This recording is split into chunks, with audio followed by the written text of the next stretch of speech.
ಜಾತಕ ನೋಡಿದ್ರೆ ಗೊತ್ತಾಗತ್ತೆ ಕೆಲವು ಸಲ ಗಂಡ ಆಗತ್ತೆ ಹೆಣ್ಣಾಗತ್ತ ಅಂತ ಹೌದಾ ಮುಂದಿನ ದಿನಗಳಲ್ಲಿ. ಬಟ್ ಜಾತಕದಲ್ಲಿ ಗಂಡಾಗತ್ತೆ ಹೆಣ್ಣಾಗತ್ತೆ ಅಂತ ಸುಮ್ನೆ ದೂರ ದೂರ ಕೂತಿದ್ರು ಗಂಡು ಹೆಣ್ಣು ಏನು ಆಗಲ್ಲ.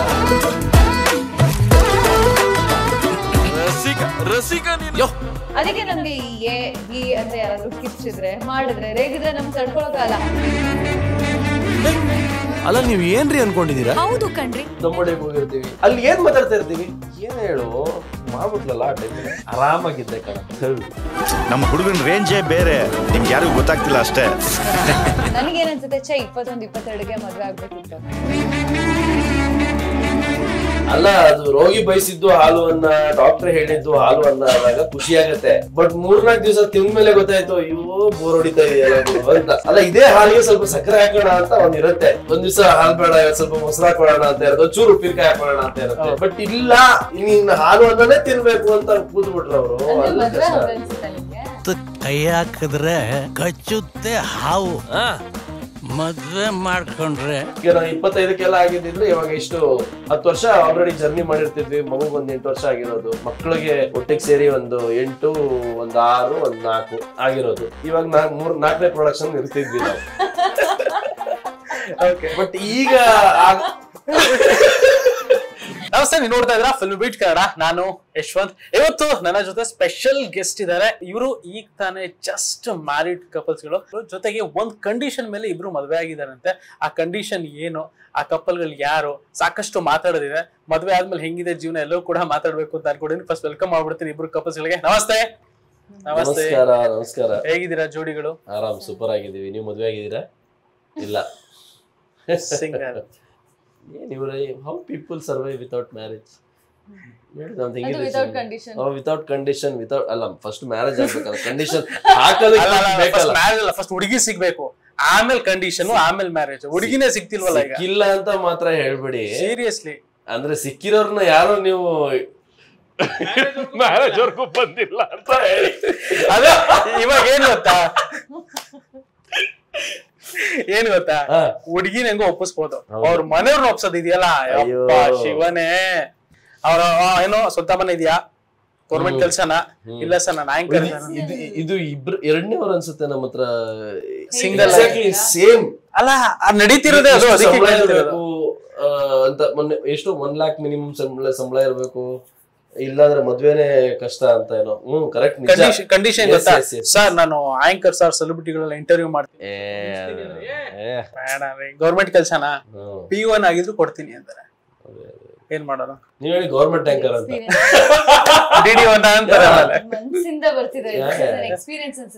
ಅಲ್ಲ ಕೇಳಿದ್ರೆ ಅವ್ರು ಕೇಳಿದ್ರಲ್ಲ ಇನ್ನ ಮದುವೆ ಆಗಿಲ್ವಾ ಅಂತ, ಅದಕ್ಕೆ ನಮ್ ಹುಡುಗರು ನಾವ್ ನೋಡಕ್ ಚೆನ್ನಾಗಿಲ್ವಾ, ನಮ್ಗೆ ಇರ್ಬೇಕಾಗಿರೋದು ಹುಡುಗರಿಗೆ ಇರ್ಬೇಕಾಗಿರೋದು ನಮ್ಮ ಹತ್ರ ಇಲ್ವಾ, ನಮ್ಗೆ ಏನಕ್ಕೆ ಇನ್ನೂ ಮದ್ವೆ ಆಗಿಲ್ಲ, ಏನಕ್ಕಾಗಿಲ್ಲ ಕಾರಣ ಅದೇ ಆಕ್ಟ್ರು, ಇವರು ಆಂಕರು, ಅವ್ರಿಗೆಲ್ಲ ಕಲರ್ಫುಲ್ ಫೀಲ್ಡ್ ಅಲ್ಲಿ ಇರೋರ್ಗೆ ಮದ್ವೆನೇ ನಾಳೆ ಹಿಂಗಿರುತ್ತೋ ಇಲ್ವೋ, ಆತರ ಲೆಕ್ಕಾಚಾರ. ಎಲ್ಲ ಹುಡುಗಿರು ನಿಂತರ ಇರಲ್ಲ, ಬಾಳ್ ಕೊಡಕ್ ಬರ್ತೀನಿ ಅಂತ. ನಿಮ್ದು ಹೆಂಗಾಯ್ತು ಮದ್ವೆ ಹೇಳಿ?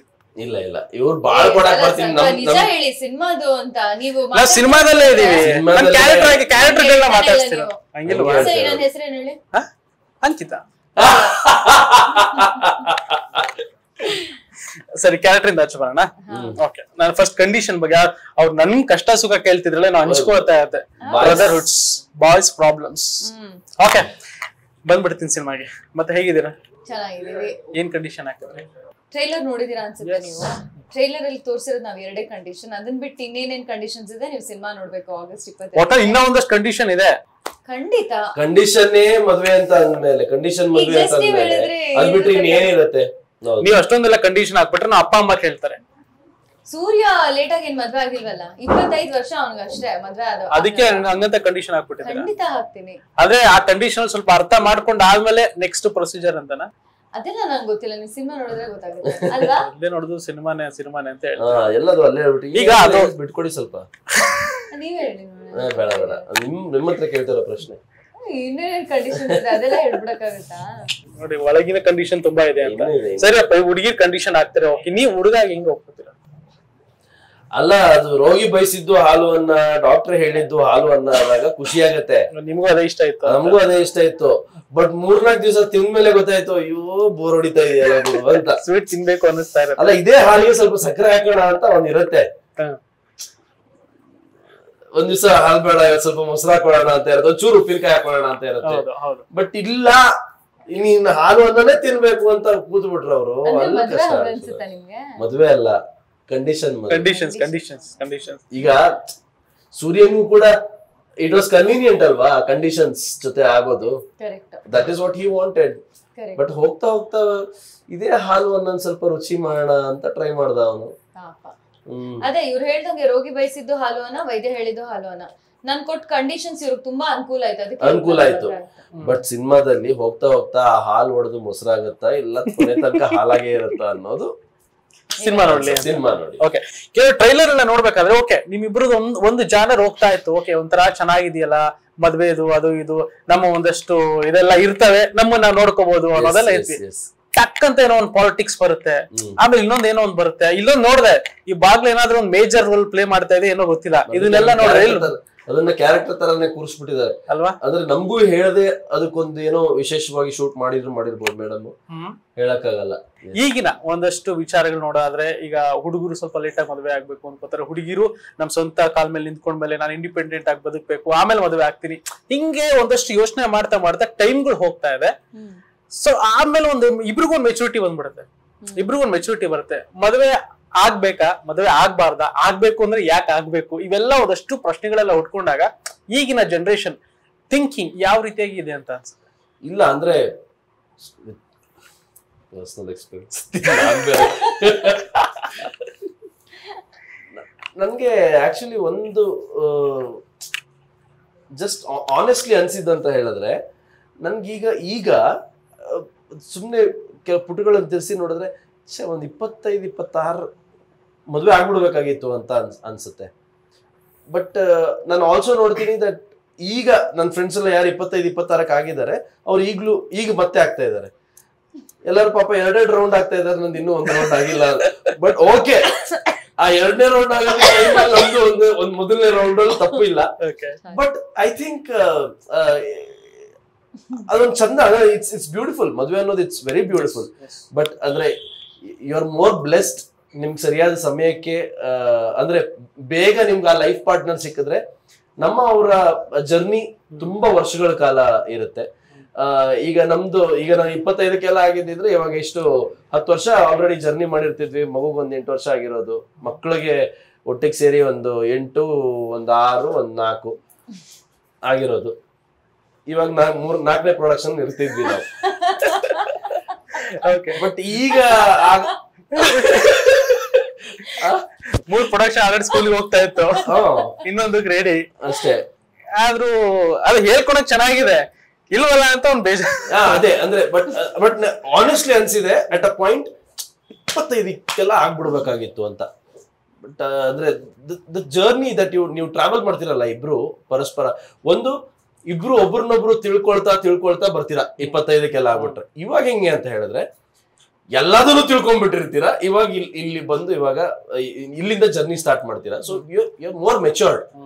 ನೀವು ಮೆಚೂರಿಟಿ ಇಟ್ಕೊಂಡು ಮದುವೆ ಆಗಿ ಮುಂದೆ ಸಾಗೋದು ಹೆಂಗಿರುತ್ತೆ, ಜೊತೆಗೆ ಇದ್ಕೊಂಡು ಇಬ್ರು ಮೆಚೂರ್ ಆಗ್ತಾ ಬೆಳೆಯೋದು ಹೆಂಗಿರುತ್ತೆ. ಸೊ ಯು ಗ್ರೋ ಟುಗೆದರ್ ಅಲ್ಲ.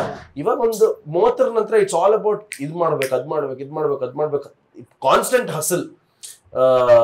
ಗಂಡ್ ಮಕ್ಳದಾಗಿರ್ಬೋದು ಹೆಣ್ಮಕ್ಳದಾಗಿರ್ಬೋದು. 30ಕ್ಕಿಂತ ಮುಂಚೆ ಒಂದ್ ಸ್ವಲ್ಪ ಅಲ್ಲಿ ಇಲ್ಲಿ ಆಟಗಳೆಲ್ಲ ಇರ್ತವೆ. ಬಟ್ 30 ನಂತರ ಆಟ ಆಡೋದಕ್ಕೂ ಪುರ್ಸೋತಿರಲ್ಲ, ಹಂಗಾಗ್ಬಿಡತ್ತೆ. So that's how it is. ಅಂದ್ರೆ ಏನು ಮಾಡಕ್ಕಾಗಲ್ಲ. ನನ್ ಹಂಗೂ ಅನ್ಸಿದೆ ಇವ್ ಹೆಂಗೆ ಲೇಟ್ ಆಗ್ಬಿಡ್ತಾ ಅಂತ. ಬಟ್ ದೆನ್ ನಾನು ಕೆಲವೊಂದು ಸೀನಿಯರ್ಸ್ ಎಲ್ಲ ಇದಾರೆ, ಇಲ್ಲೂ ಇದಾರೆ, ಇಂಡಸ್ಟ್ರಿಯಲ್ಲೂ ಇದಾರೆ, ಇಂಡಸ್ಟ್ರಿ ಹೊರಗಡೆನೂ ಇದಾರೆ. 35ಕ್ಕೆ ಆದವ್ರು ಇದಾರೆ, 40ಕ್ಕೆ ಆದವ್ರು ಇದಾರೆ, ಆಗದೇನೆ ಇರೋರು ಇದಾರೆ. ನಮ್ಮ ಆರ್ಜೆ ಪೃಥ್ವಿ 1, 2, 3 ಇಲ್ಲ ಅಂದ್ರೆ ಈಗ ಇಲ್ಲ, ಈ ಸಿಂಗಲ್ ಆರ್ಜೆ ಲೆಕ್ಕ ಆಗ್ತಾ ಇದೀನಿ ನಾನು. ಇಲ್ಲ ಅವ್ರು ಪ್ರೋಗ್ರಾಮ್ ಮಾಡ್ಬೇಕಾದ್ರೆ ಒಂದ್ಸರಿ ನಾವು ಪ್ರಾಂಕ್ ಮಾಡ್ಸಿದ್ವಲ್ಲ. ಕರೆಕ್ಟ್. ನೀವೇನದು ಆರ್ಜೆ ಪೃಥ್ವಿ 2 ಮದುವೆ ಆಗಿ ದೆನ್ ಹಿ ರಿಯಲೈಸ್ ನನಗೂ ಮದುವೆ ಆಗ್ಬರಲ್ಲ ಅಂತ. ಸೊ ದಟ್ಸ್ ವಾಟ್ ಅಂದ್ರೆ ಒಂದು if you feel that marriage is meant for you get it ಆಗಿ. ನನ್ಗೆ ಆಗದೇ ಇಲ್ಲ, ನಂದು ಲೈಫ್ ಸ್ಟೈಲೇ ಹಂಗಲ್ಲ, ನನ್ನ ಕಮಿಟ್ಮೆಂಟ್ಸ್ ವಿಚಾರದಲ್ಲಾಗಿರ್ಬೋದು ನಂಗೆ ಆಗದೇ ಇಲ್ಲ ಅಂದ್ರೆ ನೆವರ್, ಆರಾಮಾಗಿದ್ದು ಬಿಡಿ. ನಿಮಗೆ ಸೇಮ್ ಪ್ರಶ್ನೆ, ಈಗಿನ ಜನರೇಷನ್ ಥಾಟ್ ಪ್ರೋಸೆಸ್ ಹೆಂಗಿದೆ ಅಂತ? ನಾನು ಇವ್ರಿಗೆ ಹೇಳ್ತಾ ಇದ್ದೆ, ಈಗ ಒಂದು 1995 ಆದ್ಮೇಲೆ ಹುಟ್ಟಿದಾರಲ್ಲ ಅವ್ರಿಗೆಲ್ಲರಿಗೂ ಒಂಥರ ನಮ್ಗೆ ಹೆಂಗ್ ಪ್ರಾಬ್ಲಮ್ ಆಗೋಯ್ತು ಅಂದ್ರೆ ಕೋವಿಡ್ ಟೈಮಲ್ಲಿ ಯಾರಾದ್ರೂ ಪಾರ್ಟ್ನರ್ನ ಹುಡ್ಕೊಳ್ಳೋದು ಅಥವಾ ಒಂದ್ ಮದ್ವೆ ನಿಶ್ಚಯ ಆಗೋದು, ಅದ್ರ ಬಗ್ಗೆ ಮಾತುಕತೆ ಆಡೋದು ಸ್ವಲ್ಪ ಎಲ್ಲ ಲ್ಯಾಗ್ ಆಗಿ ಏನಾಗೋಯ್ತು, ನಾವು ಒಂದು 22-23 ಟೈಮಲ್ಲೆಲ್ಲ ಹುಡ್ಕೊಂಡ್ಬಿಟ್ಟಿದ್ರೆ ಚೆನ್ನಾಗಿರ್ತಿತ್ತ ನಾವು. ಬಟ್ ಹಂಗಾಗಿಲ್ಲ. ಈಗ ಹುಡ್ಕೊಳ್ಳೋಣ ಅಂತಂದ್ರೆ ಏನ್ ಕರಿಯರ್ ನೋಡ್ಕೋಬೇಕಾ ಇದ್ ನೋಡ್ಕೋಬೇಕಾ ಅನ್ನೋ ಒಂದು ಕನ್ಫ್ಯೂಷನ್ ಇರುತ್ತೆ. ಇದೆಲ್ಲ keeping it's aside, I go with his point completely. ಕೆಲವು ಸರ್ತಿ ಅನ್ಸುತ್ತೆ, ಈಗ ಇವ್ರಿಗೆ 25 ಅನ್ಸುತ್ತಲ್ವಾ, ನನಗೇನ್ ಅನ್ಸುತ್ತೆ, 21-22ಗೆ ಮದ್ವೆ ಆಗ್ಬೇಕಿತ್ತು. ಆಗಿದ್ದಿದ್ರೆ ನಾನು 30 ಹೋಗ್ತಿದ್ದೀನಿ ಅನ್ನೋಷ್ಟೊತ್ತಲ್ಲಿ ನನ್ಗೆ 10 ವರ್ಷ ಎಕ್ಸ್ಪೀರಿಯನ್ಸ್ ಇರುತ್ತೆ ಒಬ್ಬ ಹುಡುಗನ ಜೊತೆ. ನನಗೆ ಅವನು ಅಡ್ಜಸ್ಟ್ ಕಾಂಪ್ರಮೈಸ್ ಅಂತ ನನ್ಗೆ ಅನ್ಸೋದೇ ಇಲ್ಲ. ಅವಾಗ ಆಲ್ರೆಡಿ ಒಟ್ಟಿಗೆ ಅಂದ್ರೆ ಅದು ಏನಂತಾರೆ, ಗಿಡವಾಗಿ ಬಗ್ಗದ್ದು ಮರವಾಗಿ ಬಗ್ಗಿತೆ ಅಂತಾರಲ್ಲ, ಆ ಥರ ಗಿಡವಾಗಿದ್ದಾಗ ಬಗ್ಸೋದು ಈಸಿ. ನಾವಿನ್ನೂ ಯಂಗ್ ಆಗಿದ್ದಾಗ, ಟೆಂಡರ್ ಆಗಿದ್ದಾಗ ಒಬ್ರಿಗೊಬ್ರು ಅರ್ಥ ಮಾಡ್ಕೊಳ್ಳೋದು ಈಸಿ, ಅಥವಾ ಅಡ್ಜಸ್ಟ್ಮೆಂಟ್ ಮಾಡ್ಕೊಳ್ಳೋದು ಈಸಿ, ಮತ್ತೆ ಸರಿ ಬಿಡೋದು, ಸರಿ ಹೋಗೋಣ ಅನ್ನೋದು ಈಸಿ. ಬಟ್ ನಾವೇನಾದ್ರೂ 30 ದಾಟಿದ್ರೆ ಬಹುಶಃ ಅದು ಆಗೋದಿಲ್ವನೋ. ಪರ್ಸ್ನಾಲಿಟಿ ತುಂಬಾ ಸ್ಟ್ರಾಂಗ್ ಆಗಿ ಬಿಲ್ಡ್ ಆಗಿರುತ್ತೆ. ಅದಕ್ಕೂ ಒಂದು ಚಾಯ್ಸ್ ಏನಂತ ಅಂದ್ರೆ, ನಾವು ಒಂದು 30 ಆದ್ಮೇಲೂ ಮದುವೆ ಆಗೋದಕ್ಕೆ ಸಜ್ಜಾಗಿದ್ದೀವಿ ಅಂತ ಹೇಳಿದ್ರೆ, I think the base line should be love.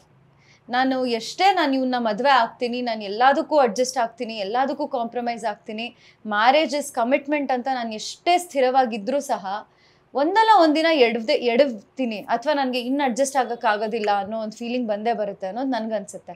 ಅವಾಗ ಏನಂತಂದ್ರೆ ನಮಗೆ ಕಾಪಾಡಬೇಕಾಗಿರೋದು ನಮ್ಮಿಬ್ರ ನಡುವೆ ಇರೋ ಪ್ರೀತಿ. ಸೊ ನೀನು 21ಕ್ಕಾದ್ರೂ ಮದುವೆ ಆಗು, 31ಕ್ಕಾದ್ರೂ ಮದುವೆ ಆಗು, 41ಕ್ಕಾದ್ರೂ ಮದುವೆ ಆಗು, ಪ್ರೀತಿ ಅನ್ನೋದು ತುಂಬಾನೇ important.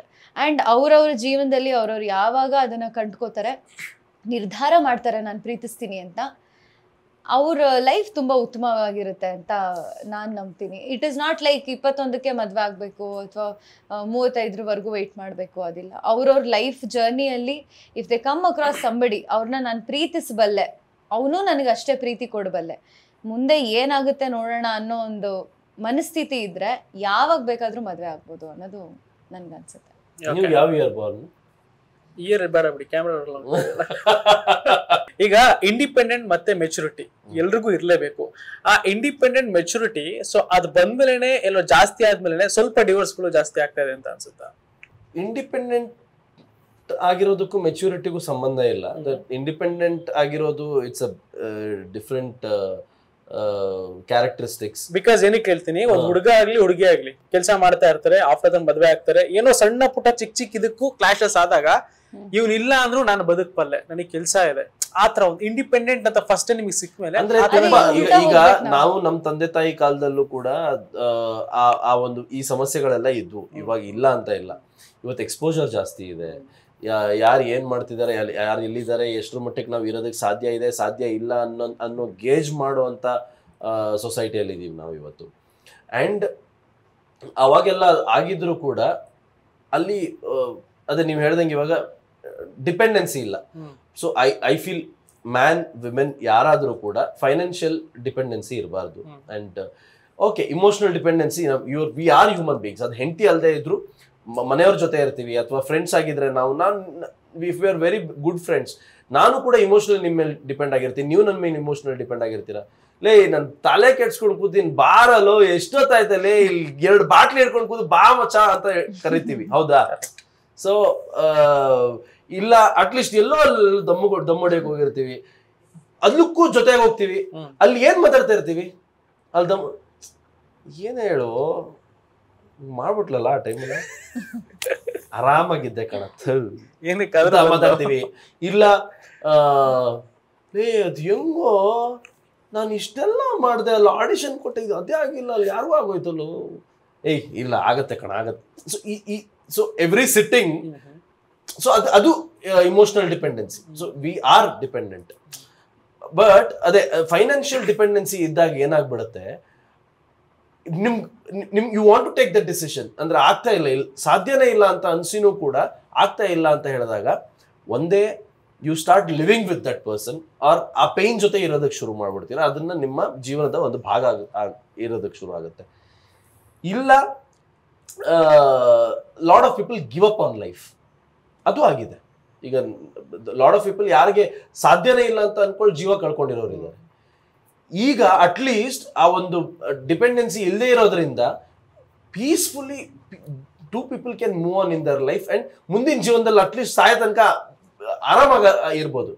Than it's a good thing, it's not a bad thing. ಅಂದ್ರೆ ಇವತ್ತು ಡಿವೋರ್ಸ್ ಆಗ್ತಾ ಇದೆ ಅಂತ ಹೇಳೋದನ್ನ ಅಟ್ಲೀಸ್ಟ್ ಹಂಗಾದ್ರೂ ಆರಾಮಾಗಿದ್ದಾರೆ ಇಬ್ರು. ಈ ಕಾಂಪ್ರಮೈಸ್ಗಳಿಂದ ಮಕ್ಕಳಿಗೋಸ್ಕರ ಜೊತೆಗಿದ್ದೀವಿ, ಸಮಾಜಕ್ಕೋಸ್ಕರ ಜೊತೆಗಿದ್ದೀವಿ. ಸೊ ಯಾಕೆ ಯಾರನ್ನ ಮೆಚ್ಚಿಸಿ ಏನ್ ಮಾಡ್ತಾ ಇದೀರ, ನಿಮ್ ಜೀವನ ಹಾಳಾಯ್ತಲ್ಲ ಅಲ್ಲಿ. It's not a wrong thing and it's okay. I think ಅದು ನಾರ್ಮಲೈಸ್ ಆಗ್ಬೇಕು. ಬಟ್ ಅಂದ್ರೆ ಹೇಳೋದಕ್ಕೆ ಈಸಿ ಇದೆ, ಇಟ್ ಈಸ್ ಡಿಫಿಕಲ್ಟ್. ಬಟ್ ನಿರ್ಧಾರ ತಗೊಳ್ಳೋದಕ್ಕಿಂತ ಮುಂಚೆ before you get into the agreement of being with each other, ಅದನ್ನ ಅಲ್ಲಿ ಯೋಚನೆ ಮಾಡಿ ಆ ನಿರ್ಧಾರಗಳನ್ನ ತಗೋಬೇಕು. I think you should spend some time with each other. ಇಬ್ರು ಮಾತಾಡಿ ಸಿಗಿ ಹೊರಗಡೆ ಹೋಗಿ ಒಂದೆರಡು ಸಿನಿಮಾ ನೋಡಿ, ಒಂದೆರಡು ಐಸ್ ಕ್ರೀಮ್ ತಿನ್ನಿ, ಇವು ಅಂದ್ರೆ ಸ್ವಲ್ಪ ಟ್ರಾವೆಲ್ ಮಾಡಿ ಅಟ್ಲೀಸ್ಟ್ ಬಿಫೋರ್ ಜೀವನದ ಜರ್ನಿನ ತಗೊಳ್ಳೋದಕ್ಕಿಂತ ಮುಂಚೆ at least travel for a while so that you both understand. ಎಷ್ಟು ಬೆಟರ್ ಅನ್ಸುತ್ತೆ ಮದುವೆಗಿಂತ ಮುಂಚೆ ಇಬ್ರು ಅರ್ಥ ಮಾಡ್ಕೊಳ್ಳಕ್ಕೆ ಒಂದಷ್ಟು ಟೈಮ್ ಸ್ಪೆಂಡ್ ಮಾಡೋದು ಹುಡುಗರಿಗೆ. ತುಂಬಾ ಇಂಪಾರ್ಟೆಂಟ್. ಯಾಕಂದ್ರೆ ಲೈಫ್ಗೆ ತಗೊಳ್ತಾ ಇರೋವಂಥ ಒಂದು ಡಿಸಿಷನ್ ಅದು. ನೀವು ಹೇಳ್ದಂಗೆ ಈಗಿನ ಕಾಲದಲ್ಲಿ ಮದುವೆ ಅನ್ನೋದು ಹಿಂದಿನ ಕಾಲದಲ್ಲಿ ನೋಡೋ ಥರ ನೋಡ್ತಿಲ್ವೇ ನಾವು, ಅಥವಾ ನನಗೆ ಮದುವೆ ಅಂದ ತಕ್ಷಣ ಅದು ಒಂದು ಲೈಫ್ ಲಾಂಗ್ ಕಮಿಟ್ಮೆಂಟ್ ಅನ್ನೋ ಥರನೇ ನನ್ನ ಕಣ್ಣಿಗೆ ಕಾಣಿಸೋದು. ಬಹುಶಃ ನನ್ನ ಸುತ್ತಮುತ್ತ ಇರೋ ಅವ್ರಿಗೆ ಹಾಗೆ ಕಾಣಿಸ್ಬೇಕಂತ ರೂಲ್ಸ್ ಇಲ್ಲ. ಇವತ್ತೆಲ್ಲ ನಾಳೆ ನನ್ಗೆ ಇಷ್ಟ ಆಗಿಲ್ಲ ಅಂತಂದ್ರೆ ನಾನು ವಾಕೌಟ್ ಆಗುವಂಥ ಸ್ವಾತಂತ್ರ್ಯ ನನಗಿದೆ ಅಂತ ತಗೊಂಡಿರೋರು ಕೆಲವ್ರು ಇದ್ದಾರೆ. ಬಟ್ ನೀನು ಏನಾದರೂ ಒಂದು ನಿರ್ಧಾರ ಮಾಡಿ ಇದಕ್ಕೆ ನಾನು ಹಠವಾಗಿ ನಾನು ಕಚ್ಕೊಂಡು ಕೂರ್ಬೇಕು, ಏನಾದ್ರೂ ಪರವಾಗಿಲ್ಲ, ಲೈಫ್ ಲಾಂಗ್ ನಾನು ಇರಬೇಕು ಅಂತಂದ್ರೆ ಅದಕ್ಕೆ ತಕ್ಕ ಹಾಗೆ ನೀನು ಮದುವೆ ಆಗೋದಕ್ಕಿಂತ ಮುಂಚೆ ಟೈಮ್ ಸ್ಪೆಂಡ್ ಮಾಡಲೇಬೇಕು. ಇಲ್ಲಾಂದ್ರೆ ಆಪ್ಷನ್ ಇರೋದಿಲ್ಲ. ಯಾಕಂದ್ರೆ ಚಿಕ್ಕ ಪುಟ್ಟ ವಿಷಯಗಳು ಒಂದ್ ಸ್ವಲ್ಪ ಹರ್ಟ್ ಆಗ್ತಾ ಹೋಗ್ತವೆ. ಇವರು ಹೇಳಿದ ಪಾಯಿಂಟ್ ಅಂದ್ರೆ ನೀವು ಪ್ರೀವಿಯಸ್ ಕ್ವೆಶ್ಚನ್ ಏನ್ ಹೇಳಿದ್ರಿ, ಇಂಡಿಪೆಂಡೆನ್ಸಿ ಅಥವಾ ಮೆಚಾರಿಟಿ ಅಂತ ಹೇಳಿದ್ರಲ್ಲ, ಇಲ್ಲಿ ಮೆಚಾರಿಟಿ ಜೊತೆ ಸೆನ್ಸಿಟಿವಿಟಿ ಕೂಡ ಜಾಸ್ತಿ ಆಗಿದೆ, ಹೆಣ್ಮಕ್ಳಿಗಾಗ್ಲಿ ಗಂಡ್ ಮಕ್ಳಿಗಾಗ್ಲಿ. ಈಗ ನಿಮ್ಮ ತಂದೆ ತಾಯಿಗೆ ಇದ್ದಂಥ ರೆಸ್ಟ್ರಿಕ್ಷನ್ಸ್ ನನ್ನ ತಂದೆ ತಾಯಿಗಿದ್ದಂಥ ರೆಸ್ಟ್ರಿಕ್ಷನ್ಸ್ ನಮಗಿಲ್ಲ. ನಮ್ಮ ಅಪ್ಪ ಅಮ್ಮ ನಮ್ಮನ್ನ ತುಂಬಾ ಫ್ರೀಡಮ್ ಇಂದ ಬೆಳೆಸ್ಬಿಟ್ಟಿದ್ದಾರೆ. ಇದು ಬೇಕು ಅಂದ್ರೆ ಸರಿ ಹೋಗು ತಗೋ, ಅಂದ್ರೆ ಇದು ಬೇಕು ಅಂತಂದ್ರೆ ನಾನು ಚಾಕ್ಲೇಟ್ ಬಿಸ್ಕೆಟ್ ಬಗ್ಗೆ ಹೇಳ್ತಿಲ್ಲ. ನಮ್ಮ ಜೀವನದಲ್ಲಿ ನಾನು ಈ ಕರಿಯರ್ನ ನಾನು ಸೆಲೆಕ್ಟ್ ಮಾಡಬೇಕು, ನಾನು ಇದನ್ನ ಓದ್ಬೇಕು ಅನ್ಕೊಂಡಿದ್ದೀನಿ, ನನ್ಗೆ ಅಲ್ಲಿಗೆ ಹೋಗೋದಕ್ಕೆ ಇಷ್ಟ ಇಲ್ಲ ಅನ್ನೋಂಥ ಚಿಕ್ಕ ವಿಷಯಗಳನ್ನ ಯಾವತ್ತೂ ತಡೆ ಮಾಡಿಲ್ಲ. ನಮ್ಮ ಪೇರೆಂಟ್ಸ್ ಜನರೇಷನ್ ಏನಿದೆ ತುಂಬಾ ನಮ್ಗೆ ಫ್ರೀಡಮ್ ಕೊಟ್ಟು ಬೆಳೆಸಿದ್ದಾರೆ. ಹಾಗಾಗಿ ನಾವು ಬೆಳೆದ್ ಬಂದ ವಾತಾವರಣದಲ್ಲಿ ಏನಂತಂದ್ರೆ ನಾವು ಕೇಳಿದ್ ನಮಗ್ ಸಿಕ್ಕಿದೆ, ನಮ್ ತಂದೆ ತಾಯಿರ್ಗೆ ಅದ್ ಸಿಕ್ಕಿಲ್ಲ. ಹಾಗಾಗಿ ಪಾರ್ಟ್ನರ್ಸ್ ಒಬ್ರಿಗೊಬ್ರು ಮದ್ವೆ ಆದಾಗ ನಿನಗಿದ್ ಕೊಡಲ್ಲ ಅಂತ ಅಂದ್ರೆ ಅವ್ರಿಗೆ ಹರ್ಟ್ ಆಗ್ತಿದ್ದಿದ್ ಕಮ್ಮಿ. ಯಾಕಂದ್ರೆ ಅವ್ರು ಹಂಗೆ ಬೆಳ್ದಿದ್ದಾರೆ, ಸಿಗಲ್ವಾ ಪರವಾಗಿಲ್ಲ ಬಿಡು ಜೀವನ ಮಾಡ್ಕೊಳ್ಳ ಅಂತ. ನಮಗೀಗ ಯಾರಾದ್ರೂ ಏನಾದ್ರು ನಿನಗ್ ಸಿಗಲ್ಲ, ನಿನ್ನ ಕಳ್ಸಲ್ಲ, ನೀ ಹೋಗೋ ಹಾಗಿಲ್ಲ, ಈ ಇಲ್ಲ ಅನ್ನೋ ಪದ ಕೇಳಿದ್ರೆ ನಮಗದು ತುಂಬಾ ನೋವಾಗುತ್ತೆ. ಆ ನೋವಾಗೋದು ತಪ್ಪು ಅಂತ ನಾನು ಹೇಳಲ್ಲ, ಯಾಕಂದ್ರೆ ನಾವು ಬೆಳೆದು ಬಂದಿರೋದೇ ಹಾಗೆ. ನೋವಾದಾಗ ಆಟೋಮೆಟಿಕಲಿ ಡಿಸಿಷನ್ ಹೆಂಗ್ ಬರುತ್ತೆ ಹೇಳಿ, ನನ್ಗೆ ಇಲ್ಲಿ ಇರೋದಕ್ಕಾಗೋದಿಲ್ಲ ಅನ್ನೋ ಡಿಸಿಷನ್ ಬರುತ್ತೆ. ನಮ್ ತಂದೆ ತಾಯಿರಿಗೆ ನೋವೇ ಆಗ್ತಿರ್ಲಿಲ್ಲ ನಂಗೆ ಇಲ್ಲಿ ಇರೋದಕ್ಕಾಗೋದಿಲ್ಲ ಅನ್ನೋದಕ್ಕೆ. ಏನೇ ಮಾಡ್ಲಿ, ಎಷ್ಟೋ ಫ್ಯಾಮಿಲೀಸ್ ಅಲ್ಲಿ ನಾವು ನೋಡಿದೀವಲ್ಲ, ಆಗಿನ ಜನರೇಷನ್ ಅಲ್ಲಿ ಹೊಡೆದು ಬಡ್ದು ಮಾಡ್ತಿದ್ರು, ಹೆಂಡತಿ ಸೌರ್ಸ್ಕೊಂಡು ಗಂಡನ ಜೊತೆ ಒಂದು ನೀವ್ ಹೇಳ್ದಂಗೆ ಫಿನಾನ್ಷಿಯಲಿ ಅವಳು ಡಿಪೆಂಡ್ ಆಗಿರ್ತಾಳೆ ನಿಜ.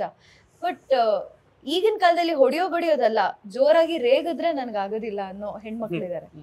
ಯಾಕಂದ್ರೆ ಲೈಫ್ ಲಾಂಗ್ ಬೆಳ್ದಿರುವಾಗ ಯಾರು ಅವ್ರಿಗೆ ರೇಗಿರೋದಿಲ್ಲ, ತಂದೆ ರೇಗಿರೋದಿಲ್ಲ, ತಾಯಿ ರೇಗಿರೋದ್ರಿಲ್ಲ, ಅಣ್ಣ ರೇಗಿರೋದ್ರಿಲ್ಲ, ಎಲ್ಲಾ ಪ್ರೀತಿಯಿಂದ ಮುದ್ದು ಮಾಡಿ ಬೆಳೆಸಿರೋದ್ರಿಂದ ಒಬ್ಬ ಏನಾದ್ರು ಅಂತ ಅಂದ್ರೆ ಯಾರ ಹತ್ರ ಮಾತಾಡ್ತಿದ್ಯಾ ನೀನು, ನನ್ನ ಲೈಫಲ್ಲಿ ನಾನು ಇದನ್ನ ನೋಡ್ಕೊಂಡ್ ಬಂದಿಲ್ಲ, ನನಗೆ ಈ ಜೀವನ ಬೇಡ ಅಂತ ವಾಕೌಟ್ ಆಗುವಂತ ಕೆಪಾಸಿಟಿ ಇಬ್ರಿಗೂ ಇದೆ, ಗಂಡ್ ಮಕ್ಳಿಗೂ ಇದೆ, ಹೆಣ್ಮಕ್ಳಿಗೂ ಇದೆ. ಸೊ ಇಲ್ಲಿ ನಾವು ಯೋಚನೆ ಮಾಡ್ಬೇಕಾಗಿರೋದು ಏನಂದ್ರೆ ಸೆನ್ಸಿಟಿವಿಟಿ, ಯಾವ ಲೆವೆಲ್ಗೆ ಅಥವಾ ಯಾವವರೆಗೂ ನಮ್ಮ ಸ್ಯಾಚುರೇಷನ್ ಇದೆ.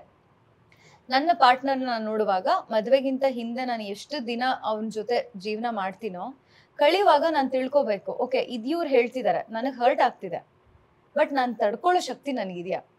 ತಡ್ಕೊಳ್ಳೋ ಶಕ್ತಿ ಇದ್ರೆ ಪಾಸ್, ಮದ್ವೆಲಿ ನಾವು ಪಾಸ್ ಆಗ್ಬಿಡ್ತೀವಿ ಅಂತ. ತಡ್ಕೊಳಕ್ ಆಗದೆ ಇಲ್ಲ ಅಂದ್ರೆ ಅಲ್ಲೇ ನಾನು ಕಮ್ಯುನಿಕೇಟ್ ಮಾಡಿ ಹೇಳ್ಬೇಕು, ನೋಡಿ ನನ್ಗೆ ಹಿಂಗೆ ಹೇಳ್ತಿದ್ರ, ನನ್ಗೆ ಆಗ್ತಿಲ್ಲ, ನೀವು ಇದಕ್ಕೆ ಅಡ್ಜಸ್ಟ್ ಮಾಡ್ಕೊಳಕ್ ಆಗುತ್ತಾ ಅಥವಾ ತಿದ್ಕೊಳ್ಳೋದಕ್ಕಾಗತ್ತಾ? ತಿದ್ಕೊಳಕ್ ಆಗ್ತಿಲ್ಲ ಅಂತಂದ್ರೆ I think it is better ಮದ್ವೆಗಿಂತ ಮುಂಚೆನೆ ಒಬ್ರಿಗೊಬ್ರು ಸ್ಟಾಪ್ ಆಗೋದು ಅನ್ನೋದು ನನ್ನ ಅನಿಸಿಕೆ. ನನ್ಗೆ ಈಗ ನಾವೇ ನಮ್ ಸುತ್ತಮುತ್ತ ನಮ್ ಫ್ರೆಂಡ್ಸ್ ಆಗಿರ್ಬೋದು, ಫ್ಯಾಮಿಲಿ ಆಗಿರ್ಬೋದು, ಎಷ್ಟು ಜನರು ನೋಡಿರ್ತೀವಿ, they so dependent on the husband and ಅವ್ರು ಚೆನ್ನಾಗಿಲ್ಲ, definitely not happy with each other. Only thing ಅವ್ರು ಬಿಟ್ಟು ಹೊರಗಡೆ ಬರಕ್ ಆಗ್ತಿಲ್ಲ, ಯಾಕಂದ್ರೆ ನಾಳೆ ನಾನು ಬಿಟ್ಟು ಹೊರಗಡೆ ಬಂದ್ರೆ ನಾನು ಹೆಂಗ್ ಜೀವನ ಮಾಡ್ತೀನಿ ಅನ್ನೋದು ನನಗೆ ಗೊತ್ತಿಲ್ಲ, ಆ ಕ್ಲಾರಿಟಿನೇ ಇಲ್ಲ ಅವ್ರಿಗೆ, ಅದಕ್ಕೋಸ್ಕರ ಇದ್ದಾರೆ. It becomes very difficult. I think everybody should be ಅಂದ್ರೆ ಅವ್ರು ನೋಡ್ಕೊಂಡು ಹೋಗುವಷ್ಟು ಕೆಪಾಸಿಟಿ ಎಲ್ಲರೂ ಗಳಿಸ್ಕೊಂಡು ಇವತ್ತಿನ ದಿವಸದಲ್ಲಿ ಎಲ್ಲರೂ ಇರ್ಬೇಕು, ಅದ್ be it man or women. And ಇವ್ರು ಹೇಳಂಗೆ ಎಮೋಷನಲ್ ಅವೈಲಬಿಲಿಟಿ ತುಂಬಾ ಇಂಪಾರ್ಟೆಂಟ್ ಈಗಿನ ಜನರೇಷನ್ಗೆ. ಹಿಂದಿನ ಜನರೇಷನ್ ಅಲ್ಲೂ ಇತ್ತು, ಬಟ್ ಆ ಎಮೋಷನಲ್ ಆಗಿ ನನ್ಗೆ ನನ್ ಗಂಡ ಅಥವಾ ನನ್ ಹೆಂಡತಿ ಅವೈಲೇಬಲ್ ಆಗಿರ್ಬೇಕು ಅನ್ನೋದು ಒಂದು 4th ಅಥವಾ 5th ಆಪ್ಷನ್. ಫಸ್ಟ್ ಆಪ್ಷನ್ ಏನಂತಂದ್ರೆ ಫೈನಾನ್ಷಿಯಲ್, ನಂಗೊಂದ್ ಮನೆ ಇರ್ಬೇಕಪ್ಪ, ಈ ಮನೆಯಿಂದ ನನ್ ಗಂಡ ಹೊರಗಡೆ ಹಾಕಿದ್ರೆ ನಾನು ಎಲ್ಲಿ ಹೋಗ್ಲಿ ಗೊತ್ತಿಲ್ಲ ಅನ್ನೋದು ಇಂಪಾರ್ಟೆಂಟ್ ಫಸ್ಟ್. ಈಗಿನ ಕಾಲದಲ್ಲಿ ಆ ಫೈನಾನ್ಷಿಯಲ್ ಡಿಪೆಂಡೆನ್ಸಿ ಏನ್ ಬಂದಿದೆ ಅದು 4th ಪೊಸಿಷನ್ ಬಂದ್ಬಿಟ್ಟಿದೆ. ಎಮೋಷನಲ್ಲೇ ಫಸ್ಟ್ ಬಂದಿದೆ. ಬಿಕಾಸ್ ಫೈನಾನ್ಷಿಯಲ್ ಅಂದ್ರೆ ನಾವು ಓದಿದೀವಿ, ಕೆಲಸ ಮಾಡ್ಬೋದು, ಹೆಂಗೋ ದುಡ್ಕೋಬಹುದು ಅನ್ನೋ ಒಂದು ಕಾನ್ಫಿಡೆನ್ಸ್ ಇದೆ ಹೊರತು ಎಮೋಷನ್ಸ್ಗೆ ಬೆಲೆ ಕೊಡೋನ್ ಸಿಗ್ತಾನ, ನನ್ನ ನೋಡ್ಕೊಳ್ಳೋನ್ ಸಿಗ್ತಾನ, ಇದಕ್ಕೆ ನಾವು ಜಾಸ್ತಿ ಪ್ರಿಯಾರಿಟಿ ಕೊಡ್ತಿದೀವಿ. ಅದಕ್ಕೆ ನಮ್ಗೆ ಈ ಗಿ ಅಂತ ಯಾರಾದ್ರೂ ಕಿರ್ಚಿದ್ರೆ ಮಾಡಿದ್ರೆ ರೇಗಿದ್ರೆ ನಮ್ಗೆ ತಡ್ಕೊಳಕ್ಕಾಗಲ್ಲ. ಅಟ್ ದಿ ಸೇಮ್ ಟೈಮ್ ಹುಡುಗಿರು ಸಹ ಹುಡುಗರ್ಗೆ ಯಾರ ಜೊತೆ ಇದ್ದೆ, ಏನ್ ಮಾಡ್ತಿದ್ದೆ ಅಂತ ಈ ತರ ಪ್ರಶ್ನೆಗಳನ್ನ ಕೇಳಿದ್ರೆ ನಮ್ಮ ಅಪ್ಪ ಅಮ್ಮನೇ ನನ್ನ ಕೇಳಿಲ್ಲ ಇದುವರೆಗೂ, ನೀನ್ ಯಾರು ಕೇಳಕ್ಕೆ ಅನ್ನೋ ಫೀಲಿಂಗ್ ಅವ್ರು, ಅದು ಸಹಜ, ಅವ್ರಿಗೆ ಬರ್ಲೇಬೇಕು, ಯಾಕಂದ್ರೆ ಅವ್ರು ಬೆಳ್ದಿರೋದೇ ಹಾಗೆ ಅಲ್ವಾ ಪಾಪ. ಸೊ ಇಂಥ ವಿಷಯಗಳಲ್ಲಿ ಎಮೋಷನಲ್ ಆಗಿ ಇಬ್ರು ಒಬ್ರಿಗೊಬ್ರಿಗೆ ಅವೈಲೇಬಲ್ ಇದ್ರೆ ಅವಾಗ ಅರ್ಥ ಮಾಡ್ಕೊಳ್ಳೋದು ಈಸಿ ಆಗ್ತಾ ಹೋಗುತ್ತೆ. ಯಾವ ವಾತಾವರಣದಿಂದ ಬೆಳೆದು ಬಂದಿದ್ದಾರೆ ಅನ್ನೋದು ನಾವು ಕಲ್ತ್ಕೋಬೇಕು ಅಷ್ಟೇ. Good maturity. ಅಂದ್ರೂ ಎಷ್ಟೋ ವರ್ಷದಿಂದ ಲವ್ ಮಾಡಿ ಮದ್ವೆ ಆಗಿರೋರು ಡಿವೋರ್ಸ್ ಆಗ್ತಾ ಇದಾರೆ, ತಿಳ್ಕೊಂಡಿರ್ತಾರಲ್ಲ ಅವಾಗ್ಲೂ ಒಂದಷ್ಟು. ಒಂದೇ ಮನೆ ಅಡಿಯಲ್ಲಿ ಇರೋದು ಬೇರೆ ಅಲ್ಲ, ಅದೇ ನಾವು ಇದನ್ನು ಪ್ರೀವಿಯಸ್ ಇಂಟರ್ವ್ಯೂ ಅಲ್ಲೆಲ್ಲ ಮಾತಾಡ್ತಾ ಇದ್ವಿ. 8 ವರ್ಷ ಜೊತೆಗೆ ಲವ್ ಮಾಡಿರೋರು ಕೂಡ 3 ದಿವಸದಲ್ಲಿ ಬೇರೆ ಆಗಿರೋದು. ಸೊ ನೀವು ಒಂದೇ ಅದ್ ಸಿ ದೋಸ್ ಆರ್ ವೆರಿ ಅನ್ಅವಾಯ್ಡ್. ಅಂದ್ರೆ ಇದಕ್ಕೆ ಫಾರ್ಮುಲಾ ಇಲ್ಲ, ಹಿಂಗೆ ಆಗತ್ತೆ ಅನ್ನೋದಕ್ಕೆ ಯಾವ್ದಕ್ಕೂ ಲೈಫಲ್ಲಿ ಯಾವ್ದಕ್ಕೂ ಫಾರ್ಮುಲಾ ಇಲ್ಲ ಸರ್. ಇದು ನೀವ್ ಹಂಗ ಹೇಳಿದ್ರಿ ಮತ್ತೆ ಇದು ಹಿಂಗಾಗೋಯ್ತು, ನಾವು ಜೊತೆಗೆಲ್ಲ ಓಡಾಡದ್ವಪ್ಪ, ನೀವ್ ಹೇಳಿದೆಲ್ಲ ಮಾಡಿದ್ವಪ್ಪ, ಬಟ್ ಆದ್ರೂ ನಮ್ದು ಹಿಂಗಾಗೋಯ್ತು, ಆಗಲ್ಲ. ಇದನ್ನೇ ತೋರ್ಸೋಣ ಅಂತ ಬಂದೆ ನಾನು. ಇದು ಏನು ಬರ್ದಿರುತ್ತೋ ಅದೇ, ಏನ್ ಹೇಳಿದ್ವಿ ಇದನ್ನೆಲ್ಲಾ ನಾವು ಫಾಲೋ ಮಾಡಿದ್ರು ಅದೇನಾಗ್ಬೇಕು ಅದಿಲ್ಲ ಅಂತಂದ್ರೆ ಏನು ಮಾಡಕ್. ಆಮೇಲೆ ಗ್ಲಿಮ್ಸ್ ಒಂದಷ್ಟು ನೋಡ್ದೆ, ಜಾತಕ ಅದು ಇದು. ರಿಯಲ್ ಲೈಫ್ ಅಲ್ಲಿ ಜಾತಕ ಅನ್ನೋದು ಎಷ್ಟು ಇಂಪಾರ್ಟೆಂಟ್ ಆಗುತ್ತೆ. ಜಾತಕ ನೋಡಿ ಆದ್ರೂ ಕೆಲವರು ಬೇರೆ ಬೇರೆ ಆಗಿರೋರೆಲ್ಲ ಇದಾರೆ. ಜಾತಕ ಅದು ಇದು ಬಹುಶಃ ಜಾತಕ ಸರಿ ಇಲ್ಲ ಅನ್ಸುತ್ತೆ, ಹಂಗಂದ್ರೆ ಸರಿಯಾಗಿ ಮಾಡಿಲ್ಲ ಅನ್ಸುತ್ತೆ. ಅಲ್ಲ, ನೋಡಿರೋ ಸರಿ ಇಲ್ಲ ಅಂತ. ಆ ಹಂತಕ್ಕಿನ್ನೂ ಹೋಗಿಲ್ಲ. ಒಂಥರ ಜಾತಕ ತೋರಿಸಿ ಜಾತಕ ಹೇಗಿದೆ ನಮ್ಮನೇಲಿ ಆ ಹಂತ ಇನ್ನು ಬಂದಿಲ್ಲ ನಾನು. ಬಟ್ ನಂಬ್ತೀರಾ ಜಾತಕ ಎಲ್ಲ? ನಾನ್ ನಂಬ್ತೀನಿ. ಅಂದ್ರೆ ಪೂರ್ತಿ 100% ಅದ್ರ ಮೇಲೆ ಡಿಪೆಂಡ್ ಆಗೋದಿಲ್ಲ. ಬಟ್ ಕೆಲವು ಸರ್ತಿ ಶಾಸ್ತ್ರಗಳು ಅಥವಾ ಏನಾದ್ರೂ ಈ ತರ ಬರ್ದಿಟ್ಟಿದ್ದಾರೆ ಅಂತ ಅಂದ್ರೆ ಪೂರ್ವಜರು ಬರ್ಬೇಕು. ಅವಾಗ್ಲೇ 37 ಗಣಗಳಲ್ಲಿ ಅಟ್ಲೀಸ್ಟ್ 23-25 ಏನೋ ಸಮಥಿಂಗ್ ಆತರದ್ ಏನೋ ಇರ್ಬೇಕು ಅಂತ. ನಾನು ಇದನ್ ಕೇಳಿದೀನಿ, ಬಟ್ ನಾನು ಹೇಳೋದ್ ಕೇಳಿದೀನಿ. ನಾನು ಇದನ್ ಕೇಳಿದೀನಿ, ಇಷ್ಟು ಕೂಡಿತ್ತು ಅವ್ರದ್ದು 8 ಕೂಡಿ ಇರ್ಲಿಲ್ಲ, ನನ್ ಬೇಡ ಅಂದಿದ್ದೆ ಆಗ್ಬಿಟ್ರು, ಇವಾಗ ಇಲ್ಲ ನೋಡು ಹಿಂಗಾಗೋಯ್ತು ಅಂತ ಕೇಳಿದೀನಿ. ಇದೆಯಲ್ಲ ಏನಂತಾರೆ, ರಾಕ್ಷಸ ಮಾನವ ದೇವಗಣ ರಾಕ್ಷಸ. ರಾಕ್ಷಸರಿಬ್ರು ಮದ್ವೆ ಆದ್ರೆ ಖುಷಿಯಾಗೂ ಇರ್ತಾರಂತೆ, ಜಗಳ ಆಡ್ತಾನೋ ಇರ್ತಾರಂತೆ. ಮಾನವ ರಾಕ್ಷಸ ಓಕೆ, ಮಾನವ ದೇವನು ಓಕೆ, ದೇವನು ದೇವ ರಾಕ್ಷಸ ಆಗೋ ಹಾಗಿಲ್ಲ. ಐ ಥಿಂಕ್ ಮಾನವ ರಾಕ್ಷಸನ್ ಏನೋ ಆತರದ್ ಏನೋ ಇದೆ, ನಂಗೆ ಅದ್ ಗೊತ್ತಿಲ್ಲ, ಆತರದ್ ಏನೋ ಇದೆ. ಐ ಥಿಂಕ್ ನಂಬೇಕು ಇದನ್ನೆಲ್ಲ, ಹಾಗಂತ ತೀರಾ ಇದ್ರಲ್ಲೇ ಮುಳುಗೋದು ತಪ್ಪು.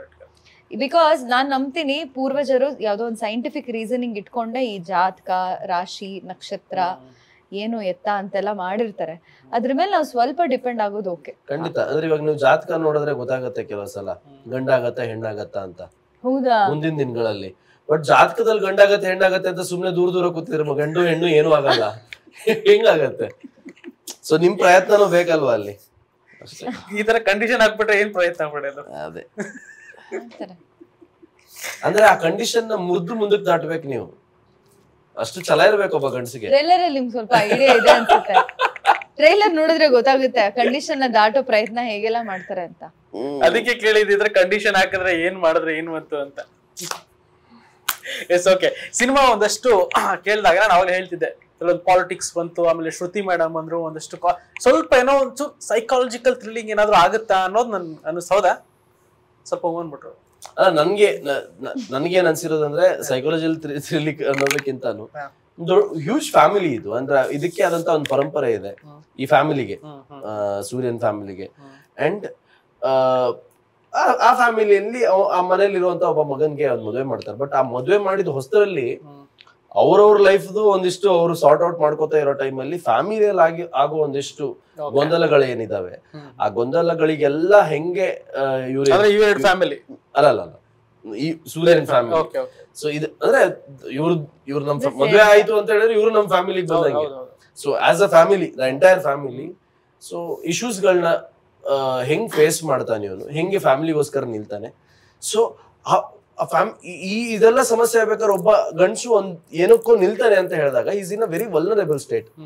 ಅಂತ ಟೈಮಲ್ಲಿ ಅವನಿಗೆ ಒಬ್ಳು ಸಾಥ್ ನೀಡೋದಕ್ಕೆ ಸಾಧ್ಯ if he is married, that is his wife.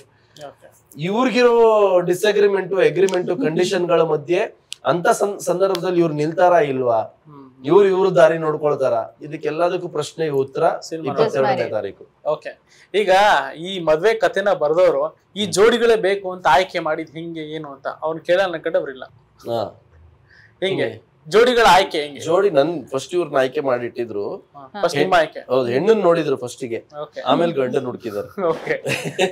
ಅದು ನಂದು ಇಬ್ಬನಿ ತಬ್ಬಿದ ಎಳೆಯಲ್ಲಿ ರಿಲೀಸ್ ಗಿಂತ ಮುಂಚೆನೆ ನನ್ನ ಆಯ್ಕೆ ಮಾಡಿದ್ವ್ರು ಒಂದು ಟೀಸರ್ ನ ನೋಡಿ. ನಂದು ಯಾವ್ದು ನಟನೆ ಏನು ನೋಡಿರ್ಲಿಲ್ಲ. ಬಟ್ ನೋಡಿದ ತಕ್ಷಣ ಅದು ನೋಡಿರ್ಲಿಲ್ಲ. ನಾನ್ ನೋಡಿದ ತಕ್ಷಣ ನಾ ಬರ್ದಿರೋ ಸ್ಕ್ರಿಪ್ಟಿಗೆ ಸೂಟ್ ಆಗ್ತೇನೆ ನೀನು ಅಂತ ಹೇಳಿದ್ರು.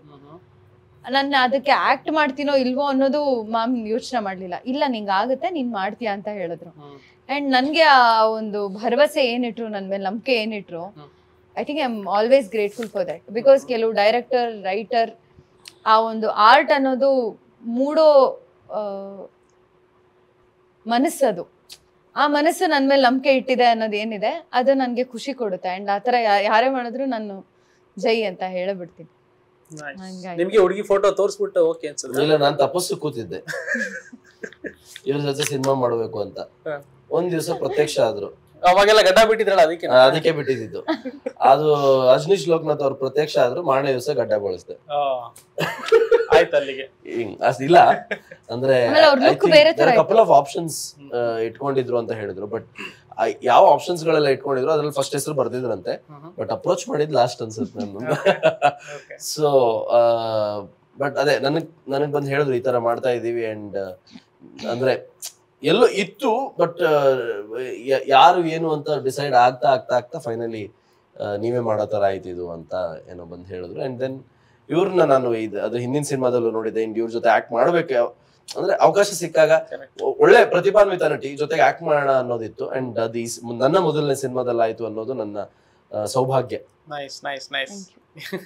ಎಸ್. ಈಗ ನೀವು ಸೀರಿಯಲ್ ಮಾಡಿದ್ರಿ. ಸೀರಿಯಲ್ ಇಂದ ಸಿನಿಮಾ ಅವಕಾಶಗಳು ಕೆಲವ್ರಿಗೆ ಬರುತ್ತೆ, ಇನ್ನ ಕೆಲವರು ತುಂಬಾ ಕಾಯ್ತಾರೆ. ಸೊ ಅದಾದ್ಮೇಲೆ ಸೀರಿಯಲ್ಗೆ ಬಂದು ಸಿನಿಮಾಗೆ ಬಂದು ಮತ್ತೆ ಸಿನಿಮಾ ವರ್ಕೌಟ್ ಆಗಿಲ್ಲ ಅಂತ ಮತ್ತೆ ವಾಪಸ್ ಸೀರಿಯಲ್ ಹೋಗಿರೋರು ಕೂಡ ಇದ್ದಾರೆ. ಸೊ ಈ ತರ ಒಂದಷ್ಟು ಇದ್ದಾಗ ಜನ ಅವ್ರನ್ನ ಒಪ್ಕೋಬೇಕಾಗತ್ತೆ. ಈಗ ಸೀರಿಯಲ್ ಅಂತ ಬಂದಾಗ ಕಂಟಿನ್ಯೂ ರಿಟ್ಯೂಲ್ ಬರ್ತಾ ಇರ್ತೀರಾ, ಡೈಲಿ ನಿಮ್ಮನ್ನ ನೋಡ್ತಾ ಇರ್ತಾರೆ. ಸಿನಿಮಾ ಅಂತ ಬಂದಾಗ ನಿಮ್ಮನ್ನ ನೋಡ್ಬೇಕು ಅಂತಂದ್ರೆ ನಾವು ಥಿಯೇಟ್ರಿಗೆ ಹೋಗ್ಬೇಕು. ಥಿಯೇಟ್ರಿಗೆ ಅಂತಂದ್ರೆ ನಮ್ಮ ಫ್ಯಾಮಿಲಿನ ಇಲ್ಲ ನನಗೆ ಒಂದಷ್ಟು ಖರ್ಚಾಗತ್ತೆ, ಅದನ್ನೆಲ್ಲ ಮಾಡಿ ಓಕೆ ನಾನು ಇವ್ರನ್ನೇ ನೋಡಕ್ ಹೋಗ್ಬೇಕು, ಇವ್ರನ್ನೇ ಇದು ತರ ಬರುತ್ತೆ. ಆ ಜನಗಳನ್ನ ಕರ್ಸೋ ರೀತಿ ಏನಾದ್ರು ನನ್ಗನ್ಸುತ್ತೆ ಇವ್ರನ್ನ ನೋಡಕ್ ಹೋಗ್ಬೇಕು ಅಥವಾ ಇವ್ರನ್ನ ಹೋಗ್ಬೇಕು ಅನ್ನೋದಕ್ಕಿಂತಾನು ಇವ್ರು ಏನ್ ಮಾಡಿದಾರೆ ಅದನ್ನ ನೋಡಕ್ ಹೋಗ್ಬೇಕು ಅನ್ನೋದು ಆ ಥಾಟ್ಗೆ ನಾವು ಜನರನ್ನ ಕರ್ಕೊಂಡ್ ಬರ್ಬೇಕು. ಅಂಡ್ ಅದು ಏಕಾಏಕಿ ಆಗಲ್ಲ, ನಾವು ಮಾಡುವಂತ ಪ್ರತಿ ಪ್ರಾಜೆಕ್ಟ್ ಇಂದನೂ ಅದು ಆಡ್ ಆಗ್ತಾ ಹೋಗುತ್ತೆ. ಅಂಡ್ ಬಟ್ ಈಗ ಐ ಥಿಂಕ್ ಇವತ್ತಿನ ದಿವಸಕ್ಕೆ ನಾನ್ ಜನರನ್ನ ಕರ್ಕೊಂಡ್ ಬರ್ತೀನಿ, ಇನ್ನೊಬ್ರು ಜನರನ್ನ ಕರ್ಕೊಂಡ್ ಬರ್ತಾರೆ ಅನ್ನೋದಕ್ಕಿಂತಾನು ಕಾಂಟೆಂಟ್ ಸ್ಟ್ರಾಂಗ್ ಇದ್ರೆ ಮಾತ್ರ ಜನರು ಬರೋದಕ್ಕೆ ಸಾಧ್ಯ. ಅದು ಯಾರು ಬೇಕಾದ್ರೂ ಆಗಿರ್ಬೋದು. ಜರ್ನಿ ಹೇಗೆ ಇರ್ಲಿ, ಸೀರಿಯಲ್ ಇಂದ ಸಿನಿಮಾಗ್ ಬರೋದು ಅಥವಾ ಸಿನಿಮಾಗ್ ಹೋಗಿ ಮತ್ತೆ ಸೀರಿಯಲ್ ಆಗೋದು, ಸಿನಿಮಾಗ್ ಬರೋದು, ಅದರಲ್ಲಿ ಶ್ರಮ ಅಂತೂ ಖಂಡಿತ ಇರುತ್ತೆ. ಯಾವುದೇ ಕಲಾವಿದರಾಗಿರ್ಲಿ ಆಕ್ಟಿಂಗ್ ಮಾಡ್ಬೇಕು ಅನ್ನೋ ಒಂದು ಕನಸು ಮತ್ತೆ ಶ್ರಮನ ಹಾಕಿರ್ತಾರೆ. ಬಟ್ ಅದ್ರ ಜೊತೆ ಒಂದ್ ಸ್ವಲ್ಪ ಈ ಫ್ಯಾಕ್ಟರ್ ಇಂಪಾರ್ಟೆಂಟ್ ಆಗೇ ಆಗುತ್ತೆ. ಅದು ಹೋಗ್ತಾ ಹೋಗ್ತಾ ರಿವೀಲ್ ಆಗ್ತಾ ಹೋಗುತ್ತೆ. ಓಕೆ, ನಾನು ಈ ಜರ್ನಿ ಕಂಟಿನ್ಯೂ ಮಾಡ್ಬೇಕಾ ಅಥವಾ ವಾಪಸ್ ಹಿಂದಿರ್ಗ್ಬೇಕಾ ಅಂತ. ಯಾಕಂದ್ರೆ ಟಿವಿ ಸೀರಿಯಲ್ ಅಲ್ಲಿ ಇದ್ದಾಗ ಅಕ್ಸೆಪ್ಟ್ ಮಾಡಿಲ್ಲ ಅಂತ ಅಲ್ಲ, ಅಕ್ಸೆಪ್ಟ್ ಮಾಡಿರೋದಕ್ಕೆ ಸಿನಿಮಾ ಟ್ರೈ ಮಾಡ್ಬೇಕಂತ ಅನ್ಸಿರೋದು. ಹಾಗಾಗಿ ಇಲ್ಲಿ ನಮ್ಮ ಕಲೆ ಅಥವಾ ನಮ್ಮ ಆಕ್ಟಿಂಗ್ ಮೇಲೆ ನಾವು ಡಿಪೆಂಡ್ ಆಗಿರೋದಕ್ಕಿಂತ ನಮ್ಮ ಲಕ್ ಮೇಲೆ ಸ್ವಲ್ಪ ನಾವು ಡಿಪೆಂಡ್ ಆಗ್ಬೇಕಂತ ಕಾಣಿಸುತ್ತೆ. ಯಾಕಂದ್ರೆ ನಮ್ಮ ಆಲ್ರೆಡಿ ಜನ ಅಪ್ಕೊಂಡಿದ್ದಾರೆ ಅನ್ನೋದಕ್ಕೆ ನಾವು ಓಕೆ ಸಿನಿಮಾದಲ್ಲಿ ಹಾಗಿದ್ರೆ ಮಾಡಬಹುದು ಅನ್ನೋ ಒಂದು ಭರವಸೆ ನಮಗ್ ಮೂಡೋದು. It is all what is there in the fate ಅಷ್ಟೇ. ಬಟ್ ಆಕ್ಟಿಂಗ್ ಮಾಡ್ತಿರ್ಬೇಕು. ನಾವು ಎಲ್ಲಿ ಸಿಕ್ಕಿದ್ರು ಅಷ್ಟೇ, ವೇದಿಕೆ ಇದ್ರು ಓಕೆ, ಥಿಯೇಟರ್ ಇದ್ರು ಓಕೆ, ಸೀರಿಯಲ್ ಇದ್ರು ಓಕೆ, ಸಿನಿಮಾ ಇದ್ರು ಓಕೆ.